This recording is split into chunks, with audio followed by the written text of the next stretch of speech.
How to fix not receiving emails on Android. Hello everyone, welcome to this channel. I'm Emily and I'm here to help you out today. So without any delay, let's get started. Now first we'll go to the Play Store application and make sure that the Gmail application is updated to its latest version to avoid any sort of glitches. So just go to the search bar and type for Gmail. As you can see, my app is updated and I don't have the option of update. I'm going to tap on open and it will lead me directly to the user interface of Gmail application. Make sure you are logged in.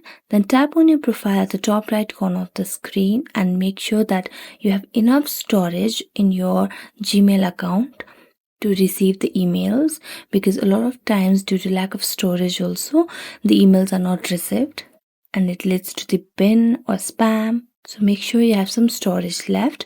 Next, you can check on the three dotted lines at the top left corner of the screen and look for spam and make sure that your inbox is reset and is properly managed. So that's it. So thank you so much for watching this video. If you enjoyed watching it, don't forget to like, subscribe and hit the bell notification for more updates. That's it for today and see you next time.